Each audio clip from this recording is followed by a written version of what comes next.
I stared at the contract Greg had just slid across his desk. Tuesday afternoon, no warning, no preamble. Take a 33% pay cut effective immediately, or clean out my desk by Friday. He leaned back in his chair and shrugged like he was commenting on the weather. Plenty of candidates would kill for my position, he said. They could replace me by tomorrow. I had spent 4 years building the proprietary inventory optimization system that ran their entire operation. I looked at the paper, then at his smug face. Okay, I said. The word hung in the air between us for a moment. Greg blinked clearly, expecting me to argue or beg. When I stood up and walked toward his office door, I heard him say something behind me, but the blood was rushing in my ears too loud to make it out. My hands felt numb as I pushed through the glass door and walked back to my desk in the open office space. Derek looked up from his monitor first, then Amanda. Caroline's eyes went wide. They could read my face apparently because Amanda half stood from her chair like she might come over. I saved her the trouble. I'm leaving by Friday, I said quietly, taking the resignation option. The three of them exchanged glances. I expected sympathy, maybe shock, definitely some kind of support. We had worked together for nearly 3 years. Instead, Derek's mouth curved into something that wasn't quite a smile, but definitely wasn't sadness. Amanda sat back down. Caroline actually perked up. So your office will be available? Caroline asked. I felt something crack inside my chest. Derek leaned toward Amanda and whispered something I absolutely heard, finally getting promoted. I sat down at my desk and stared at my computer screen without seeing it. 4 years. 4 years I had poured into this place. Not just the regular work, the boring supply chain management tasks they actually paid me for. I had built something extraordinary here, something that saved this company millions of dollars every single year.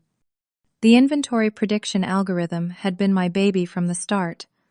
I developed it entirely on my personal laptop, mostly during evenings after I put Emma to bed, sometimes on weekends when she was at her friend Lily's house. The system used machine learning to predict customer demand patterns with incredible accuracy. It reduced warehouse costs by 42%. I had run the numbers myself last quarter, $3 million in annual savings, give or take. And I had coded every single line myself, used my own proprietary methodology, the one I had developed during my graduate research at Stanford.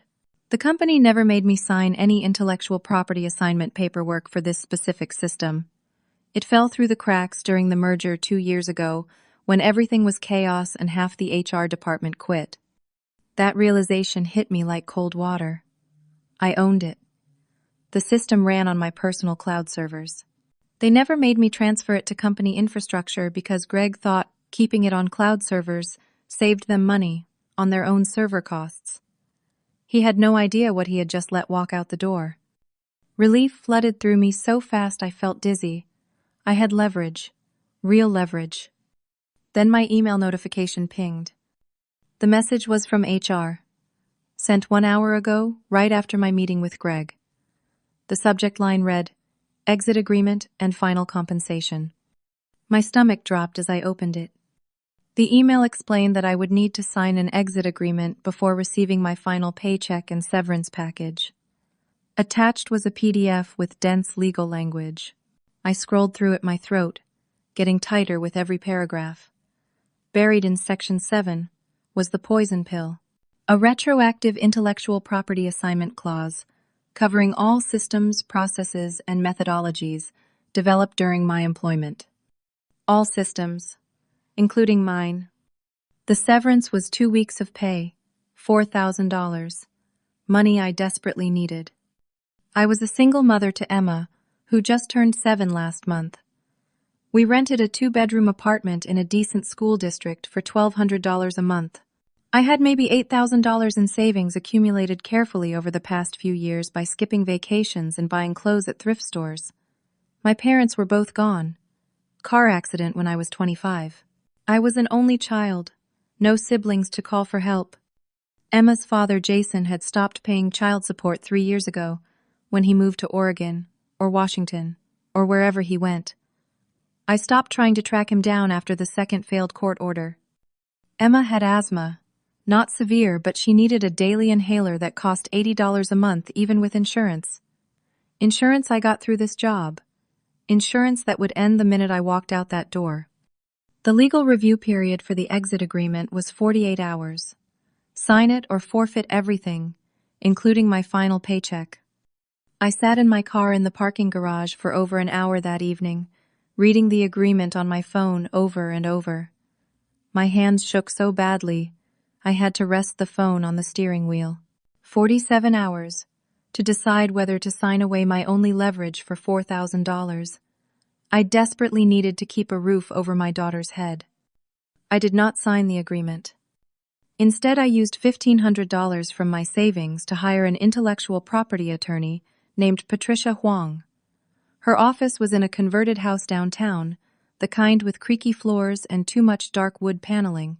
She had good reviews online, and her consultation fee was reasonable. I brought everything. My employment contract, the non-existent IP assignment paperwork, printed copies of emails, timestamps from my cloud server bills. Patricia spent 90 minutes reviewing every document. When she finally looked up, she was smiling. "You own this system," she said. "Cleanly. No question. You can prove you built it on personal equipment during personal time. The company has no claim." The relief almost knocked me sideways.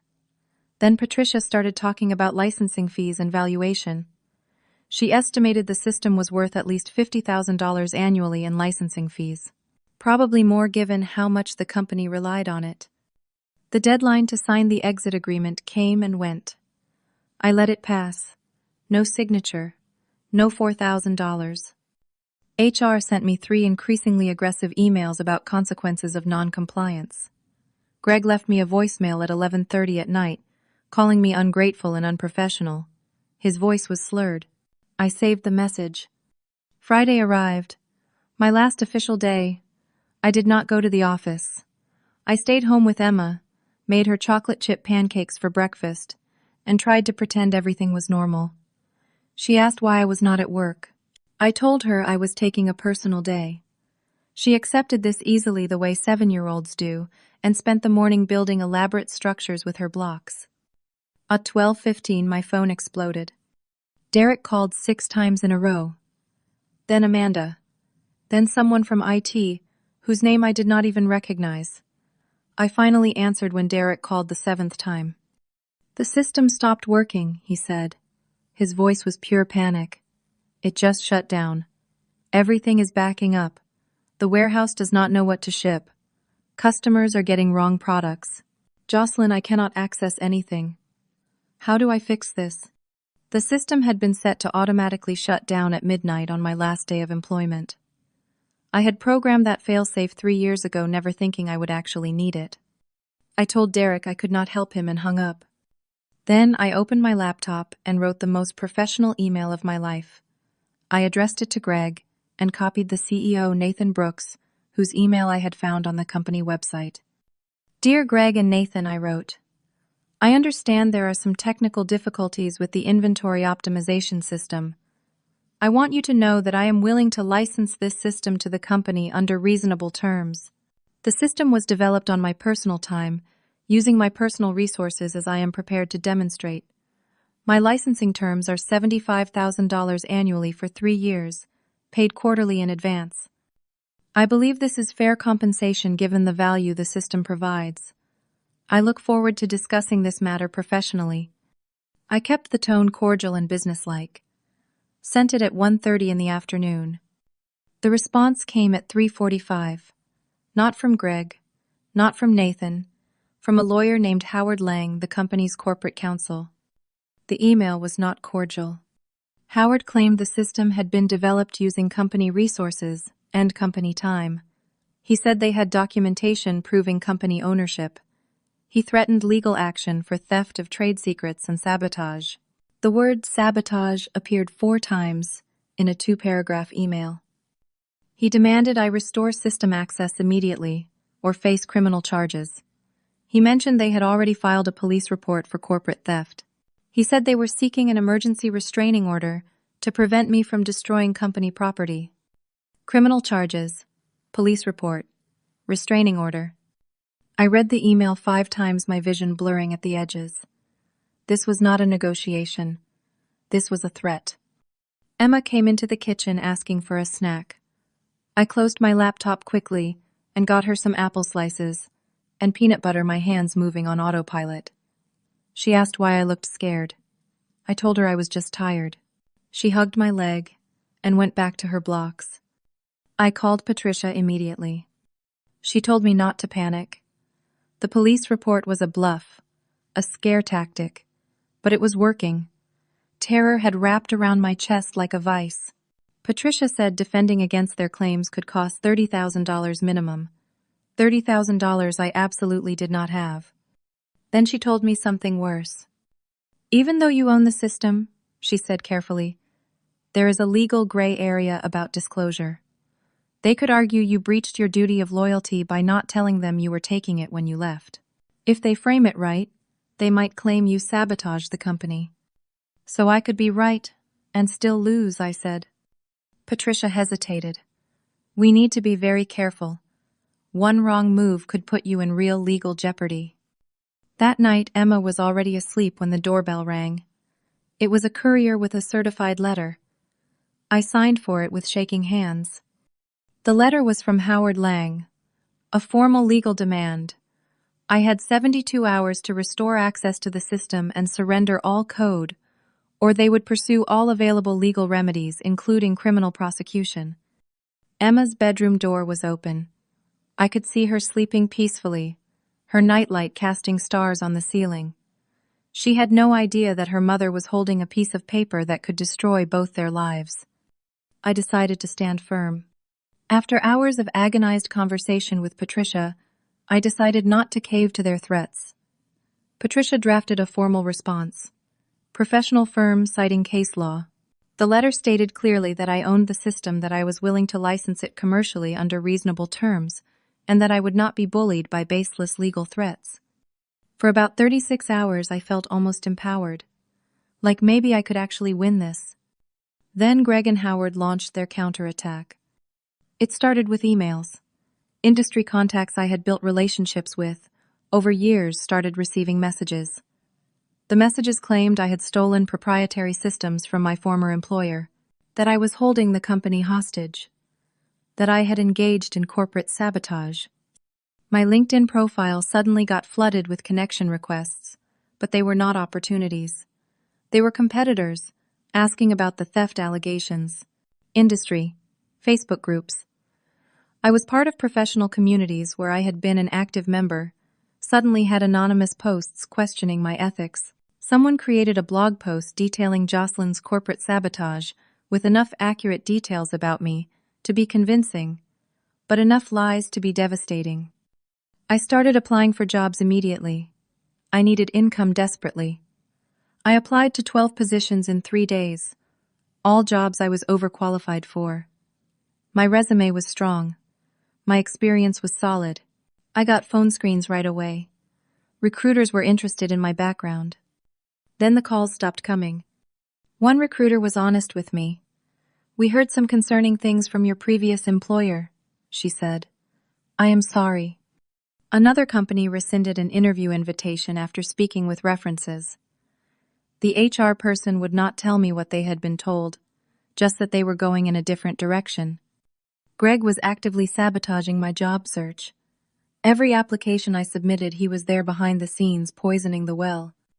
2 weeks passed since my last paycheck. My savings account showed $6,200. Rent was due in 12 days. Emma needed new school supplies because second grade had different requirements than first grade. $35 worth of folders and pencils and crayons. I stood in the Target aisle for 10 minutes trying to decide if I could afford it. Health insurance ended in 16 days. Without it, Emma's asthma medication would cost $400 every month. Then Patricia called with an update. She had been reviewing my case more carefully, she said. Her tone had changed. Cooler, more distant. She believed my position was weaker than she had initially assessed. She recommended I accept a settlement, restore the system, take $10,000, sign a non-disclosure agreement, and move on with my life. I was confused. This contradicted everything she had told me before. Patricia became pushy, almost aggressive. She kept saying I needed to be realistic, that fighting corporations was expensive, that I should think about my daughter. Something felt wrong, very wrong. That night I could not sleep. I sat up at my laptop researching Patricia's law firm until 3 in the morning. That was when I found it, buried in their past client list on a website archive from 4 years ago. Patricia's firm had done work for my former company, consulting on a merger, legal review of contracts.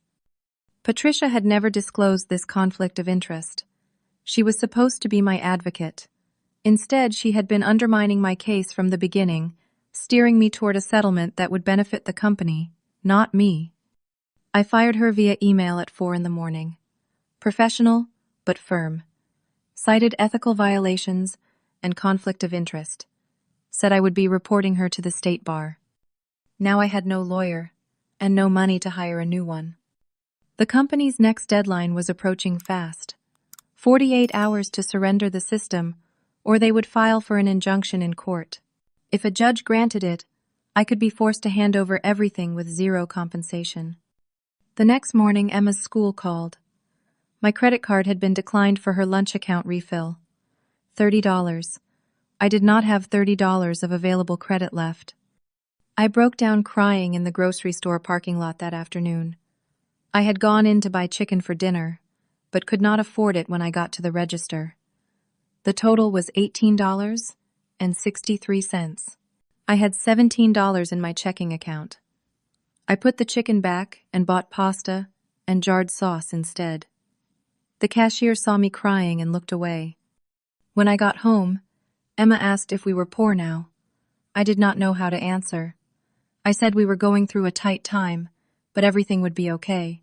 She nodded seriously, too seriously for a 7-year-old, and said she would not ask for any toys for Christmas. That night I received notification that the company had filed an emergency motion in court. The hearing was scheduled for 9 in the morning, 12 hours away. I needed to find a lawyer or represent myself. I had $400 left in my checking account. Emma was asleep in the next room. I locked myself in the bathroom, sat on the floor with my back against the tub, and sobbed as silently as I could into a towel. I went to court alone. The courthouse was downtown, all marble floors and echoing hallways. I wore my best interview suit and carried a folder with printed documents, my evidence, timestamps, cloud server bills, email records, everything I could think of to prove I owned the system. The company brought 3 lawyers, Howard Lang and 2 associates I did not recognize. They wore expensive suits and carried leather briefcases. They looked like they belonged there. I looked like I was about to throw up. Judge Martha Hendricks presided. She was maybe 60 with steel gray hair and reading glasses on a chain. She listened to Howard's opening argument with an impassive expression. Howard was eloquent, smooth. He painted me as a disgruntled employee who had stolen company property and was now holding it hostage. He claimed the company was losing $40,000 per day due to the system shutdown. He requested an immediate injunction forcing me to restore access. When it was my turn to speak, I stumbled through my arguments.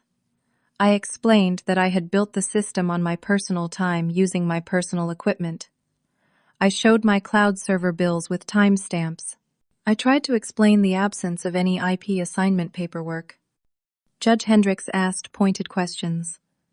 Why did you not disclose you were taking the system when you left?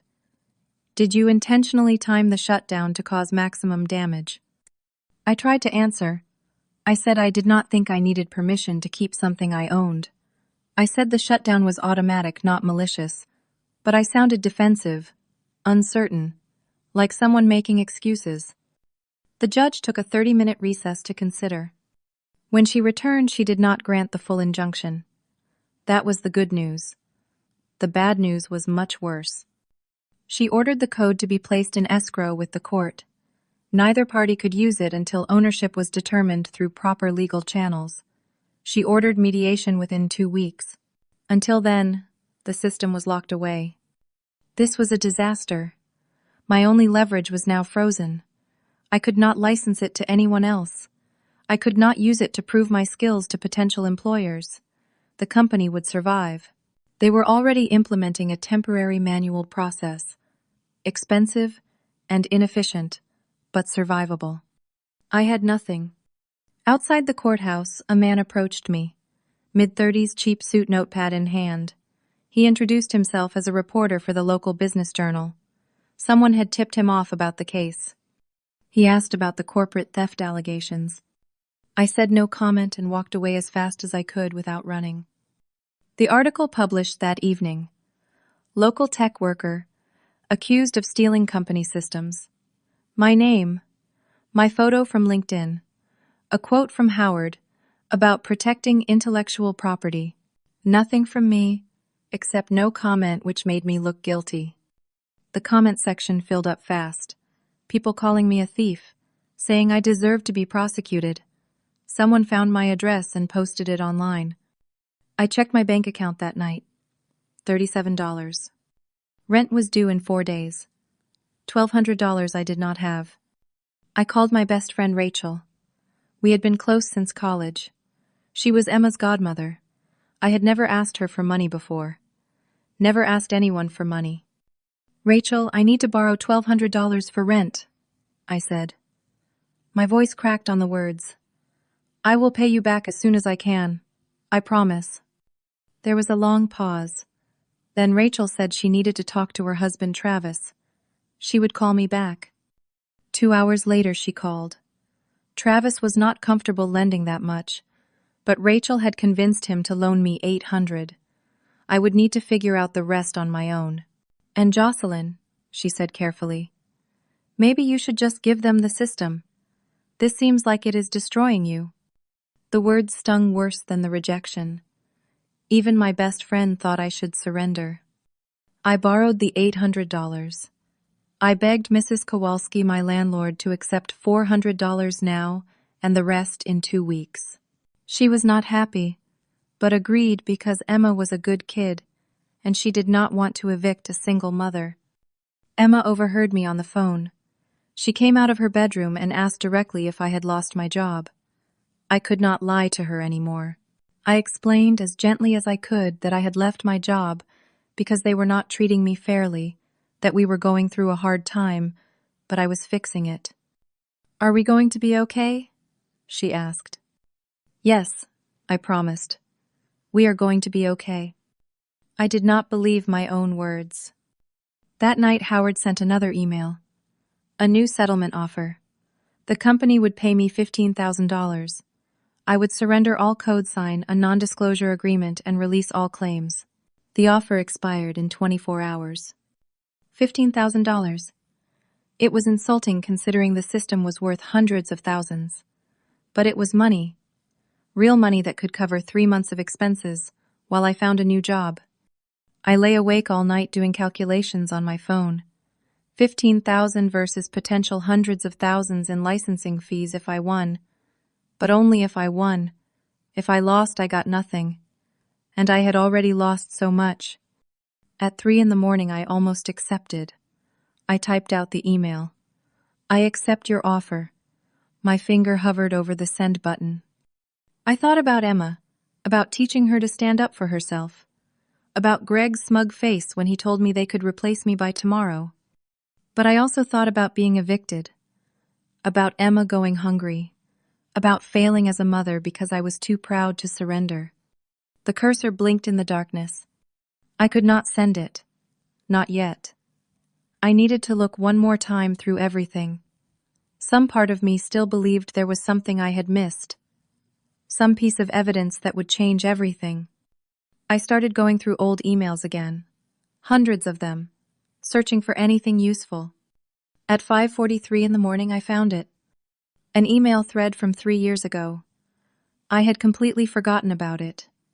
I had sent Greg a detailed proposal about developing an inventory optimization system. I specifically mentioned I would build it on my own time, using my own resources as a professional development project. I asked if he had any concerns about me pursuing it. Greg's response was right there, in black and white. Sounds great. Go ahead with your side project. Just make sure your regular work does not suffer. Your side project. He called it mine. He knew I owned it. He approved it. In writing. This was smoking gun evidence. Proof that Greg understood the system was separate from my employment work. Proof that the company's current claims were lies. I printed the email with shaking hands. This could change everything. But I needed a real lawyer to use it effectively. A good lawyer who could take this to court and win. And I had no money to hire one. The sun came up. Emma padded out of her bedroom asking what was for breakfast. I realized there was no food in the house. Nothing. The refrigerator held condiments and a half-gallon of milk. The pantry had 1 box of crackers. I put Emma in the car and drove to the food bank. It opened at 8. We were 4th in line.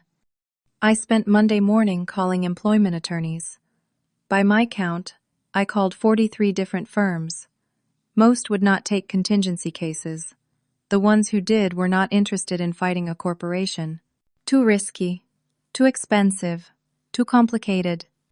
At 2:15 in the afternoon, I reached the office of Marcus Chen, solo practitioner, younger attorney. His website said he specialized in employment disputes and underdog cases. The receptionist put me through immediately. Marcus agreed to meet me that same day. His office was above a Thai restaurant, accessible by a narrow staircase that smelled like basil and fish sauce. His waiting room had 3 mismatched chairs and outdated magazines. But when I met him, I liked him immediately. He was maybe 35 earnest, and he actually listened. I showed him everything. The email from Greg approving my side project, the court escrow order, the settlement offer that was still technically on the table. He read through everything carefully, making notes on a yellow legal pad. When he looked up, he was smiling. "This email is exactly what we need," he said. "This is your case right here. Greg explicitly approved you developing the system independently. He called it your project. Any claim they make about company ownership contradicts his own written statement." "Can you help me?" I asked. "I do not have money for a retainer, but if we win, if I get licensing fees, I can pay you then." Marcus leaned back in his chair. 30% of any settlement or judgment, he said. Standard contingency rate. And I think we can win this. I could have hugged him. Instead, I signed his retainer agreement right there, my signature, shaky with relief. Marcus moved fast. He filed a motion to introduce the email as new evidence. He sent an aggressive letter to Howard demanding they withdraw all accusations against me and stop interfering with my job search. He proposed new licensing terms. $120,000 annually for 5 years, $600,000 total. For the first time in weeks, I started to believe I might actually win. Life stabilized slightly. Rachel's loan had covered most of the rent. I found a part-time remote job doing data entry for a medical billing company. $15 per hour, 20 hours per week. It was not nearly enough to live on, but it was something. Proof that I was employable, that I had not given up. Emma adjusted to our new normal. She stopped asking about money, started doing her homework without being reminded. She was growing up too fast, taking on worries no 7-year-old should carry. 1 week before the scheduled mediation, Marcus called. His tone was different. Tight. Angry. "The company filed for bankruptcy," he said. "Chapter 11, reorganization. They are claiming the inventory system failure caused irreparable financial damage. They are blaming you for forcing them into bankruptcy." "What does that mean for us?" I asked. "It means mediation is canceled. All lawsuits are automatically stayed during bankruptcy. Your claim becomes just one of hundreds in bankruptcy court. Even if you win, you will get pennies on the dollar, and it could take years." I sat down on the floor, just dropped right there in the middle of my kitchen. Years. The system would sit in escrow, useless to everyone, while lawyers and judges sorted through bankruptcy proceedings. Meanwhile, I would wait with no income and no prospects. Marcus explained the implications. Bankruptcy meant the company's assets would be liquidated or sold. Someone else might buy my system in the bankruptcy sale. I could lose it entirely. To protect myself, I would need to file a claim in bankruptcy court, asserting ownership. But that process was expensive and glacially slow. The next afternoon I got a call from Derek. I almost did not answer, but curiosity won out. "Jocelyn," he said. His voice sounded guilty. "I need to tell you something. I feel terrible about how everything went down." He confessed everything. Greg had been planning to push me out for months. He wanted to take credit for the inventory system himself. He was going to claim he had supervised its development, that it was a team effort under his leadership. The pay cut ultimatum was designed specifically to make me quit. Greg wanted me gone so he could appropriate my work. Derek also told me the bankruptcy might be strategic. Howard had suggested it as a way to avoid paying me. File Chapter 11. Claim financial hardship, bury my claim in bankruptcy court, where it would take years to resolve and ultimately get settled for nothing. "Why are you telling me this?" I asked. "Because it is wrong," Derek said. "What they did to you is wrong. I should have said something earlier. I was afraid for my own job. I am still afraid. But you should know the truth." After I hung up, I felt numb. They had orchestrated my destruction deliberately, systematically, and now they were using bankruptcy law as a weapon to avoid the consequences. My data entry job ended the next week. The contract had only been for 3 weeks. They did not have more work available. I was back to zero income. Rachel could not lend me any more money. She called to apologize. Travis had put his foot down. They had their own bills, their own family to think about. I understood. I told her I understood. But after I hung up, I cried for an hour. I applied for food assistance, filled out forms online late at night when Emma was asleep. The questions were humiliating. How much money do you have in savings? $412. Do you own any assets? A 12-year-old Honda Civic with a cracked windshield and 170,000 miles. Emma's teacher called. Mrs. Donnelly was kind but concerned. Emma had been withdrawn at school, not participating in class. Other kids had teased her about the article calling me a thief. Emma got in a fight defending me. She pushed a boy who called me a criminal. Mrs. Donnelly suggested Emma might benefit from counseling. "I cannot afford counseling," I said. There was a pause. Mrs. Donnelly said she understood. She would keep an eye on Emma. She was sorry this was happening to us. I sat in my car outside Emma's school that afternoon waiting for pickup. Through the windshield, I watched other mothers chatting. They looked relaxed, happy. Their biggest worry was probably what to make for dinner. I had destroyed our life over a principle. Maybe everyone was right. Maybe I should have taken the $15,000 settlement when I had the chance. Now the company might get away with everything, and I would have nothing. My phone rang. Unknown number. I almost did not answer. But something made me pick up. "This is Nathan Brooks," the voice said. "The CEO. I was wondering if you had time to meet today. Just the two of us. Off the record." I was so surprised I could not speak for a moment. "I was not fully aware of Greg's actions," Nathan continued. "I think maybe we can work something out without lawyers. Would you be willing to meet?" Marcus had advised me strongly never to meet with them without legal representation. It could be a trap. They could twist my words, record me saying something incriminating. But I was so desperate I would try anything. 30 minutes later, I sat in a coffee shop downtown, phone in my pocket, with the recording app running like Marcus had instructed. The door opened, and Nathan walked in. His first words were, "I need to apologize." Nathan sat down across from me and put his hands flat on the table. He looked exhausted. Lines around his eyes I had not noticed in company photos. He was maybe 50, graying at the temples, wearing an expensive suit that somehow looked rumpled.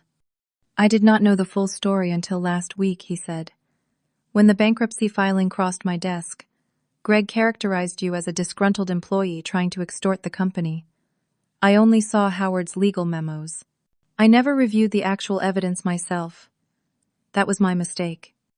I waited. Said nothing. Marcus had coached me. Let him talk. Do not volunteer anything. Last Thursday, I finally sat down and read through the case file myself. Nathan shook his head. I found the email where Greg approved your side project, the one where he explicitly called it yours. When I confronted him about it, he claimed he did not remember writing it, that it was taken out of context. Was it? I asked. No. Nathan looked me straight in the eye. It was not out of context. You told him exactly what you were building. He approved it. He knew you owned it. And then when you left, he panicked, because his deception would be exposed.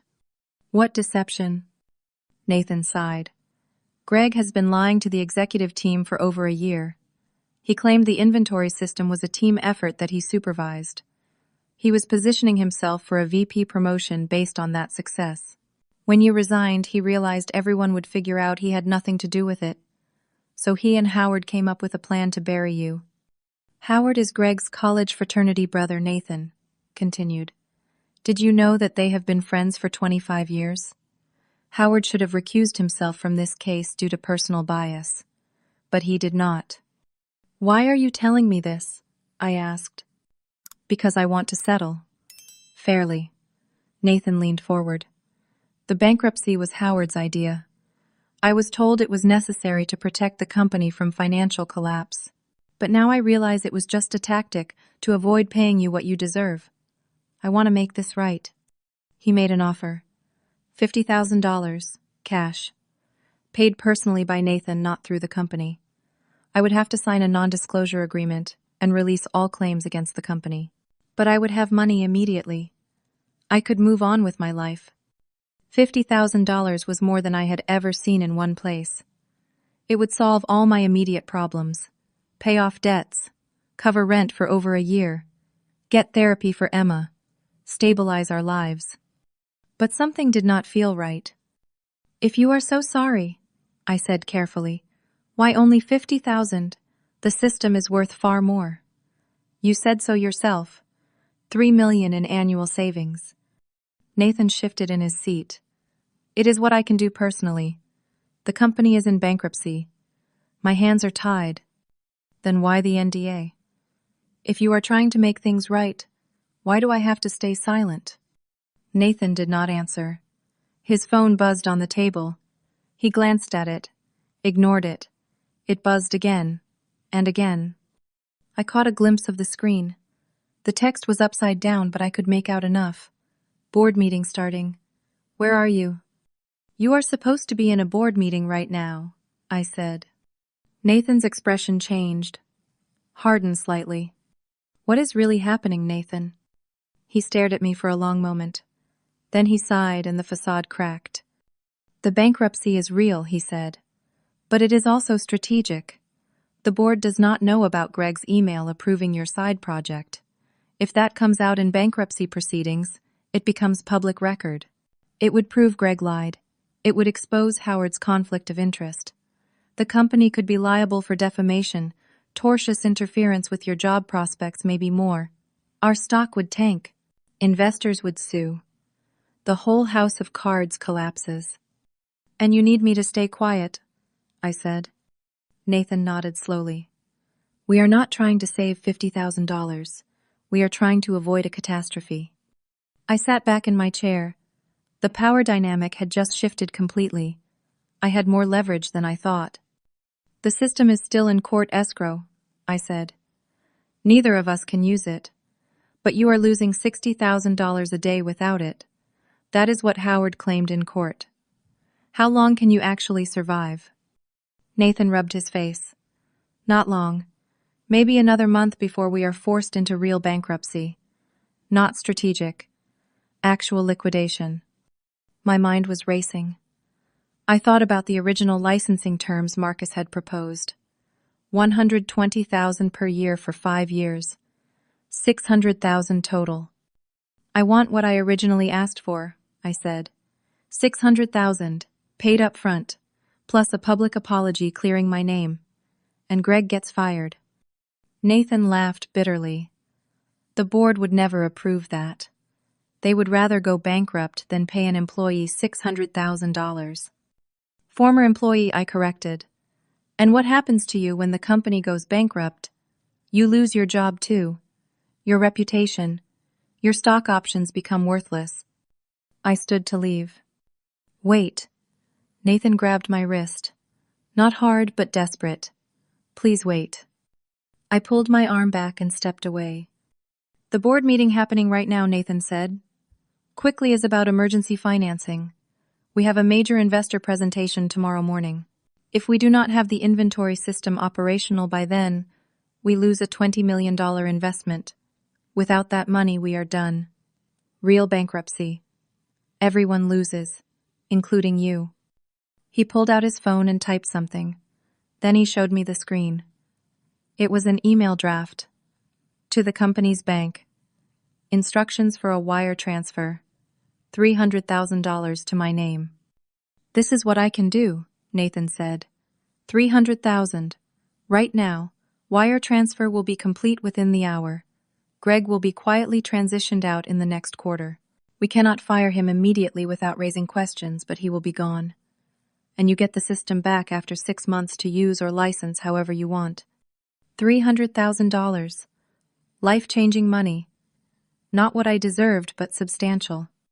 But it meant letting Greg mostly get away with it. It meant giving up potential future licensing revenue. It meant signing an NDA and never telling anyone what really happened. Marcus was texting me frantically. My phone buzzed against my leg. He could see my location. He knew where I was. He was probably losing his mind that I was negotiating without him. You have until the board meeting ends, Nathan said. 1 hour. That is when they vote on the emergency financing. If we do not have a deal by then, the financing falls through. We declare bankruptcy. We liquidate. You get nothing. My phone rang. Not Marcus this time. A number I did not recognize. New York area code. I almost did not answer. But something made me. This is Stephanie Valdez from Crestline Ventures, the woman said. We are a venture capital firm based in Manhattan. We read about your case in the Business Journal. We are very interested in your inventory optimization system. We would like to discuss funding a startup built around it. I could barely process what she was saying. We are prepared to offer an initial investment of $2 million for 30% equity, Stephanie continued. But we need to move quickly. Our partners are meeting tomorrow at 10. Could you be available for a video call? Nathan was staring at me. He could not hear the VC's words, but he could see my expression changing. I need to call you back, I told Stephanie. I gave her my email and ended the call. Now I had 3 paths. Take Nathan's $300,000 and sign the NDA. Keep fighting in bankruptcy court and hope to win eventually. Or reject Nathan, pull the system from escrow somehow, and start a company with VC funding. Each option was a massive risk. Each could lead to triumph or disaster. Nathan was watching me. Waiting. The VC was waiting for my response. Marcus was calling again, the phone vibrating insistently in my pocket. I had maybe 60 seconds to make a decision that would determine whether I became wealthy or lost everything. Whether Greg faced consequences or walked away clean. Whether I played it safe or risked it all one more time. I took a deep breath. I have a counteroffer, I said. I looked Nathan in the eye and laid out my terms. $500,000 by wire transfer within 4 hours. A perpetual non-exclusive license for the current version of the system, meaning the company could keep using what they had, but I retained all rights. I could modify it, improve it, license it to anyone else I wanted. Greg had to be terminated for cause effective immediately with a public announcement. Nathan would send a written statement to everyone Greg had defamed me to clearing my reputation completely. And I wanted the original email from Greg, authenticated and given to me in writing. Nathan's face went pale. That is more than double what I offered. That is less than the system is worth, I said. You just told me you are losing $60,000 a day. That is over $20 million a year. I am asking for 500,000 one time. That is a bargain, and you know it. I need board approval for that much money. Then you have 30 minutes to get it, I said. Not 1 minute longer. If you do not agree, I walk out of here and start my own company with venture capital funding. Your competitor gets my system. You get nothing. Nathan stood up so fast his chair scraped loudly on the floor. Other coffee shop customers looked over. He pulled out his phone and walked outside. I sat alone at the table, my heart hammering so hard I thought I might pass out. I called Marcus and told him everything. He was equal parts impressed and terrified. That was either brilliant or insane, he said. Maybe both. I called Stephanie at Crestline Ventures. Explained I had another offer on the table but was very interested in speaking with them. Could we meet next week instead of tomorrow? There was a pause. Then Stephanie said, "You are negotiating with your former employer."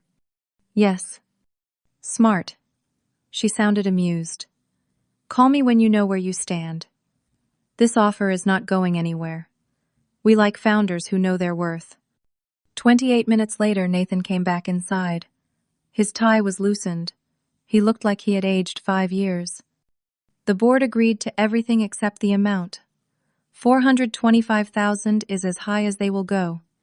Everything else exactly as you demanded. Wire transfer within 2 hours. Greg is terminated today. Announcement tomorrow morning. Full statement clearing your name. You own the system, we license it. I wanted to negotiate higher, push for the full 500,000. But something in Nathan's face told me this was the absolute limit. If I pushed harder, the whole deal would collapse. 425,000 would change my and Emma's life. It would let me start a company without giving up equity to VCs. It would prove I could win. Deal, I said. We shook hands. Nathan made a phone call right there. I heard him give someone my bank account routing number, the one I had scribbled on a napkin. He hung up and said the wire transfer had been initiated. "I need you to restore system access," he said. I pulled out my laptop, connected to the coffee shop Wi-Fi, logged into my cloud server, changed 3 lines of code and pushed the update. The system came back online. Nathan's phone started buzzing immediately. Text messages flooding in. Derek, Amanda, people in the warehouse. The system was working. Within an hour and 53 minutes, my phone buzzed. A notification from my bank. Wire transfer received. $425,037. The $37 was what had been in my account before. I stared at the number until it blurred. Then I put my head down on the table and cried. The company announcement went out that evening. Greg Jensen was no longer with the organization effective immediately. The statement cited a mutual parting of ways and wished him well. But industry insiders knew what mutual parting meant. Greg was finished in this industry. His lies had caught up with him. Nathan sent personal emails to everyone Greg had contacted. He explained there had been a misunderstanding about intellectual property ownership that had been resolved amicably. He apologized for any confusion.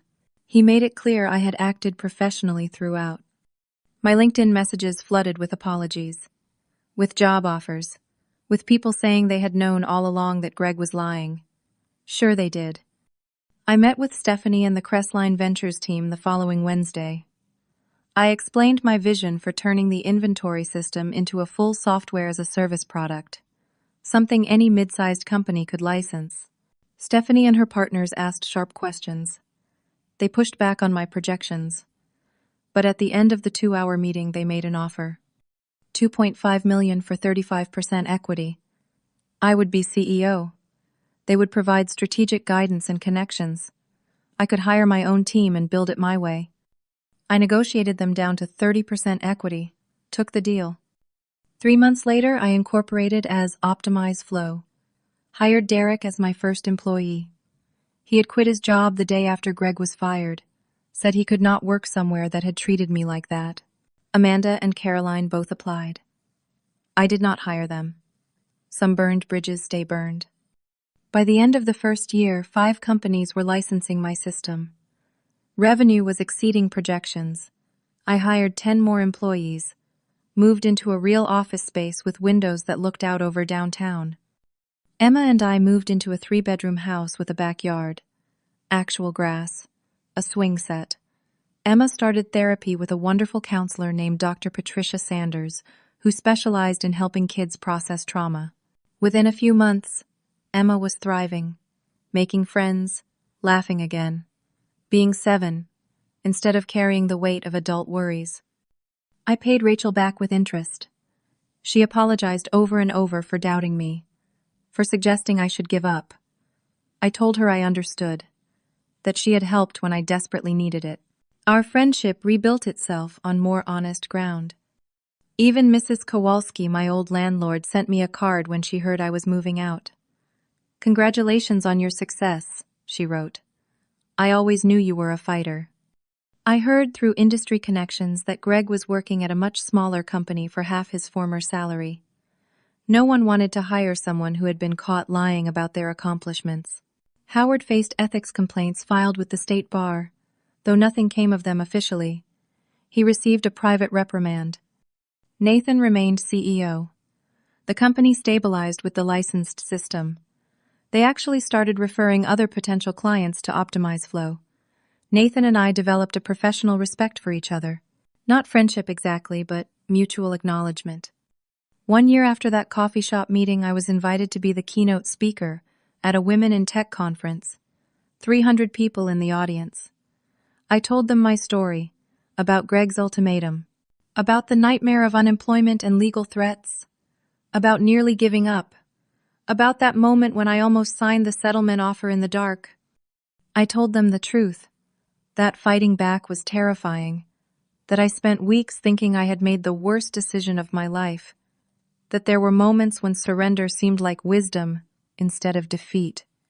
But I also told them what I learned, that your value is not determined by how others treat you, that standing up for yourself means accepting you might lose everything, that the darkest moments often come right before the breakthrough, that single mothers can fight corporations and win. After the speech, a young woman approached me. She was maybe 26, tears streaming down her face. She told me her employer was trying to claim ownership of a mobile app she had built on her own time. She did not know what to do. She was terrified. I gave her Marcus's contact information, told her to use my name as a reference, offered to consult on her case for free. She hugged me and said I had given her hope. That was when I understood why the pain had purpose. I could help others now. My story could be a map through the darkness for someone else. On a Sunday afternoon, 2 years after everything started, Emma and I were in our backyard. She was doing math homework at the patio table while I reviewed new licensing agreements. The sun was warm, birds were singing. Everything was quiet and normal and peaceful. "Mom," Emma said, "are you happy now?" I looked up from my laptop, really looked at her. She was 9 now, growing so fast. She had lost that haunted, worried expression she carried for months when we were struggling. I thought about that Tuesday afternoon in Greg's office. The moment he slid the contract across the desk and told me to take a pay cut or leave. The moment I said okay. That word had felt like surrender, like defeat, like the end of everything. But it turned out to be the beginning. The moment I stopped letting someone else determine my worth. The moment I chose to fight on my own terms, even though it was terrifying. "Yes," I told Emma. "I really am happy." She smiled and went back to her homework. I learned something crucial through all of it. Walking away from a bad situation is not giving up. It is giving yourself permission to fight from a position of strength instead of from your knees. Your work has value. You have value. And when you stand firm on that truth, even when your hands are shaking and your bank account is empty and everyone is telling you to surrender, you teach yourself what is possible. Companies count on people being too afraid or too broke to fight back. They use legal threats and financial pressure and reputation destruction because those tactics usually work. Most people cannot afford to stand up, cannot afford to risk everything. I almost could not either. There were moments when I was one signature away from giving up, But something kept me going. Maybe stubbornness, maybe desperation, maybe just the refusal to let Greg win. The people who try to diminish you are often protecting their own fraudulent power. Greg claimed credit for my work because he had nothing of his own. When that was threatened, he tried to destroy me rather than face the truth about himself. And sometimes the best revenge is not revenge at all. It is building something so successful, they have to pay you to keep using what you created. It is watching them refer clients to your company. It is knowing that your invention, your vision, your 4 years of late-night coding and weekend work became the foundation of something bigger than they ever imagined. I still have Greg's voicemail saved. The one where he called me ungrateful and unprofessional. Sometimes when I am having a hard day, when a deal falls through, or a client demands too much, or I am questioning my decisions, I listen to it. Not to feel angry, to remember how far I have come, to remember that his opinion of me was never the truth. So let me ask you something. Have you ever had to stand up for your own worth when everyone told you to back down? Have you ever walked away from something that was destroying you, even though walking away looked like losing? What did that moment teach you? If this story resonated with you, if you have ever felt undervalued or pressured to accept less than you deserve, I would love to hear your experience in the comments. Your story might be exactly what someone else needs to hear today. And if you found value in this, please hit that like button and subscribe. Share this with someone who needs to hear that fighting back is possible even when it feels impossible. Every subscription and share helps these stories reach more people who need them. Thank you for listening to my story. Thank you for being here. I hope wherever you are in your own journey, whether you are in the middle of your fight or just starting to realize you need to have one, that you know this. You are worth more than anyone's ultimatum. You are worth fighting for. And sometimes the scariest decision turns out to be the one that saves you. Take care of yourselves. And remember, your value does not decrease based on someone else's inability to see your worth.